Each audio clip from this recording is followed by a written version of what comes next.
Hello, and welcome to the first episode of the Strive305 Economic Fellowship podcast.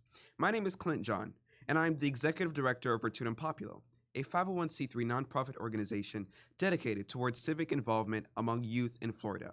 The Strive305 Economic Fellowship is a program run by students, about students, for the future. The episode 1 is entitled Plot Twist, It's Us. We believe that the greatest investment anyone can make is not in stocks, it's not in big businesses, but it's in youth. It's in our future. And we do believe that youth are the future of the economy, and that future, it's here, it is now, it is us. We are pleased to have our founder and chairman of the board of Virtutem Populo Incorporated, Mr. Maurits Acosta, today to discuss the future of economic involvement in Miami-Dade County and what this program is all about. Please welcome him. Thank you so much, Clint. I'm excited to be here and officially kick off this amazing partnership we have, right, with the Office of Miami-Dade Mayor Daniela Levine Cava and with her Office of Innovation and Economic Development of really connecting students to our economy. We know that many students want to get into careers in entrepreneurship, in business, and we know that small businesses and corporations in general are at the heart of economics right here in Miami-Dade, and we want students to have a bite of that cake, right? I feel like oftentimes students, they want to get involved, they want to learn how to be business leaders, they want to know how the economy works, but maybe they feel a little distant. So I'm glad that we've been able to develop this partnership and start closing that gap, and this podcast is one of the ways we're doing that, in having students be able to interview leaders in the community, business leaders. We're also going to have students visiting businesses, so it's just going to be great. And I'm just super, super grateful to you, to our organization for doing this, but especially to Miami-Dade County for their investment and belief that young people can make a difference. Absolutely. And as we talk about connecting students to the future, because we are the future, but we are the nexus and that connection between educating students and getting them involved in the future so that when it comes time for them to take that place, they are prepared. And we talk a little bit about what Strive305 is. And so we have 4 pillars. We're training Gen Z leaders in economic development. We are building real-world business models for civic good. And we're offering exposure for these youths to government, finance, and entrepreneurship pipelines. And we're also activating schools as centers of civic and business innovation. What are your thoughts on the future of business involvement as it concerns youth? I think business is everybody knows business is an important part to society, but especially here in Miami-Dade, which is a county that thrives so much on small mom and pop shops, but also I guess Miami-Dade has the best of both worlds, right? We have so many amazing small business leaders, but we also have some huge companies that have decided to put their feet down right here in the 305. And so I think as a lot of these business leaders are already established, now is when the next generation comes in. We're having Gen Z already in college, in high school, some still in middle school. So we really have Gen Z is the core of what the future is going to look like in Miami-Dade when it comes to business.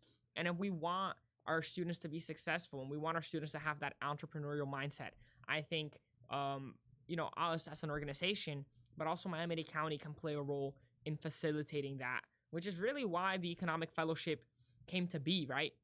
And it's such an amazing thing. I mean, we opened up applications last year. We had so many amazing students apply, Absolutely. right? I mean, it was amazing. It was pretty full. Yep. Yeah, hard And to choose. so, we made the initial selection, and now we have these fellows that over the next year are going to be participating in this program with the county and with us. And like you said, we're going to take them to businesses so they can meet business owners one-on-one, because we really want to focus on just business in general. A lot of students are into STEM, into law, into arts, but business covers so many different fields. So having students be able to connect with something they're passionate about and meet business owners, and who knows, maybe they even get some internship opportunities from that, some connections. And then also this podcast. I think oftentimes adults drive the conversation when it comes to the economy, but we want to change that mindset, and we're changing the picture, right? So by having students come on here and interview business leaders, interview economic experts, interview the leaders of our community, I think it's going to present a really different, view to the audience, to all of you guys that are watching.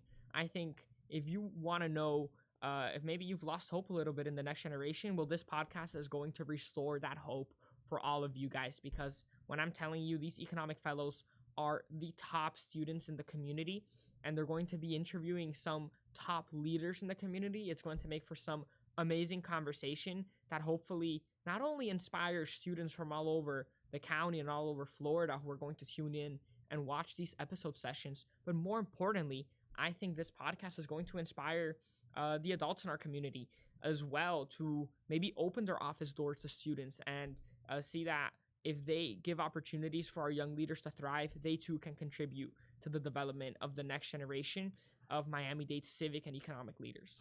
Absolutely. And we have such an interactive curriculum model here, right? We have the podcast, which is just one of 4 pillars, where students are not only going to be having conversations among themselves, which is what we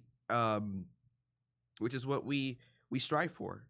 Yep. Conversation among peers, right? We're gonna have students interviewing students. We're gonna have students who are being hosted, talking about their businesses, because we have students who are not waiting for the future. They haven't waited. They're starting now, right? We have students who are going to interview business leaders and talk about how they got to where they are, and maybe it'll inspire some of our viewers. So we have such an interactive model here, and we're super proud of what we're able to build, and we're super proud of everything else that will happen, from students going to visit businesses, from students going to get a jump start in the businesses they maybe want to build now, right? And so my next question for you is, as we talk about there being a need for this program, what do you think the state of support towards youth as it concerns starting businesses, what is the state of that right now? What is the state of support and education and offering of opportunities to youth for those things? Because it's something that's inaccessible most times, but we want to be that nexus towards the synthesization of many of these programs. I'll tell you right now, Clint, I think the state of students being able to get involved in business directly has never been better as it is right now. And you mentioned a word earlier. You said we're striving to do all of this. And it's ironic, right? Because of Strive305. Yeah, right. So I want to touch base on that, of just how extraordinary the mayor's vision was with Strive305 in enabling as well for young people to get involved. I feel like a lot of elected officials, when they develop programs like 305 or different economic programs, it's always tailored to adults. But by really opening the doors for students as well, I think that's going to be extraordinary. And let's face it, right? In the 21st century, in 2025, I think students are more capable and have more resources at hand to start their own companies, to be leaders in their community than ever before. And we're seeing that all over the world with some like students as young as 13, 14, 15, 16, 17 already investing in stocks, already opening their businesses. Some students even having hundreds of thousands of dollars of revenue with the businesses they started. Yeah. And so we want Miami students to know that that can be them too, that if they have a dream of being an entrepreneur, there's ways for us and other folks in the community to be that support system for them and facilitate that process. I mean, when you look at folks like Lorenzo, who we were just chatting with, who I've known for a long time, that he started his business. He's now a college student. He started an amazing media business and marketing business that he runs out of his dorm in UF right here in Miami, doing video production for some of Miami's top companies. So we know that the future is bright. We know that students are already ahead of the game and are already engaging with business. But now with this program and everything else that Miami-Dade has to offer, I think the opportunity is unlimited. And more importantly, we want our students to remember that part of the responsibility of being an entrepreneur, of being a business leader, is also responsibility to your community, to be an engaged member of your community and to give back. And that's what we see. A lot of top business owners, once they have established a company, they want to give back, and they have charity departments in their business or community engagement departments of ways of funding different programs in their community. So I think if any student out there wants to get involved in business, I think they also need to remember they need to get involved in community service as well. And when it comes to the state of community service in Miami-Dade County, I feel like Miami-Dade County is one of the top hubs in the country for student engagement in government and for student engagement in civic life. And I mean, when we look at what we've done with Virtutem Populo, opening those doors for students, of all the programs we've developed and all the programs that already exist, from students getting involved through the school district and district student government, through the county with the Miami-Dade County Youth Commission, through the Children's Trust with their Youth Advisory Council, and then also all these amazing nonprofits that are having programs for students to give back and serve and have leadership positions. I think that goes hand in hand with entrepreneurship, because I think every entrepreneur needs to be community minded, first and always as well. Right. And so, of course, as I mentioned again, the episode title is powerful. Plot twist. It's us. It's not. We're not. We are the future, but we are also now, right? And we talk about how this program is setting a precedent for three things: for curriculum, for funding, and for inspiration. We're inspiring students, we're funding a program such as this, and we are creating curriculum for students to not only learn from textbooks, but for students to learn more from hands-on engagement and conversations with students at the table, right? So what is your advice, number one, to those who are adults who may not think that students have the potential and the power to be let into the business world? And then secondly, what do you have advice for a student who doesn't feel like they have the potential or power enough to take that first step forward? Yeah, that's a great question. I mean, to answer the first part, right, for all of our adults watching, who maybe have doubts or who aren't sure of how they can play a role in helping the next generation become the leaders that we know our community, our country, and our world deserves, I'd say this: you need to open up your office. You need to open up the networks that you have built to young folks who are just as passionate as you were 10, 20, or 30 years ago. And I want our adults to imagine themselves when they were in high school and when they were in college with all of these dreams. I mean, I'm talking doctors, lawyers, business leaders, and business owners. Think about yourself all those years ago and the place you were in. And maybe you didn't have as many resources are available today. And that's exactly why you should play a role in making sure those resources continue to be available. Mm-hmm. So I tell every single business owner in Miami-Dade County right now, sign up to be an internship host. Create your own internship program, or even sign up through Miami-Dade County Public Schools summer youth internship program, where you can partner directly with the school district in getting summer interns for your office and exposing students to real world and real life experience. Connect with our school district. I know our school district is looking for many ways for businesses to get involved with their work, in offering that real hands on the job training, in offering even talks, and being guests at school and getting to talk to students. So I'd say, start there. For our students who always have wanted to get involved in the community, always have wanted to get involved with businesses, but don't know where to start, I think the first step is you need to start reaching out. We are providing resources to you. The community has so many opportunities available. It's up to you to apply to those programs. It's up to you to, start sending emails. And let me tell you, Clint, I have a lot of friends of mine who have gotten amazing mentorship opportunities with business leaders and with professionals, even just by cold emailing. Send an email. It's simple as that, guys. Send an email. Yep. I mean, yeah, that's really where it's at. And if you don't get an answer right away, don't give up. Yeah. You need to send 5, 10, 20, 15 emails. Find people that you want to learn from and just tell them, look, I'm a student in the community. I'm inspired by your story and I want to learn from you. And I think that's an amazing step that you all can take in order to start getting involved, as well as just doing research on the programs that are already out there, so that you can apply and be part of some amazing initiatives that are taking place all over the community. Absolutely. That is so powerful. Never take no for an answer. And that's the mindset we ought to have in today's society as it concerns getting opportunities. As this podcast comes to a close, I just want to touch a little bit on what you can expect from future episodes. You're going to see students here talking about the future.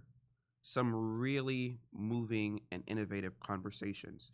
You're going to see students taking the lead in interviewing business owners that are doing amazing work, and business owners that are offering opportunities to the youth to take their places and do even better than they were able to do. And you're going to see business through a youth lens. Guys, we're shifting what's happening now. We have a plot twist. We have a plot shift. The future is the youth. The future is us. Thank you so much, Mr. Acosta, for joining us here today. Any closing thoughts from you? Yeah, Clint, I just want to just talk a little bit more as well about what Virtutem Populo is doing for the audience that doesn't know. Virtutem Populo means power to the people in Latin. We're a student-led 501c3 nonprofit organization based here in Miami that is doing amazing work to revolutionize civic engagement all across the country. And so we started 3 years ago with a small dream, a humble dream, and since then we've grown to a powerhouse team that has raised over $100,000 in the last 3 years. And when you think about Virtutem Populo, yes, we're a nonprofit, but the entrepreneurial skills that go into running a nonprofit as well is huge, right? So there's opportunities for you to get engaged with us. I'd encourage every single student to reach out. I mean, we have our program like the Civics Bowl, which is a game show all about civics, just how you would watch Jeopardy on TV or Family Feud. We let students participate in a game show all about civics. We have our Youth Governance Day, where we have students become mayors for the day in cities all across Miami-Dade County. Which other county is doing that?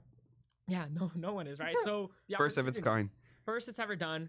First program of its kind in the country, right here in Miami. If you are a student in Miami, there are opportunities for you. And I know because I'm the product of many of those opportunities. And so Youth Governance Day, we just did it in June of this year. We had, I think, like 20 cities participate. It was beautiful. It was amazing. Students being mayors for the day in cities all across Miami-Dade County.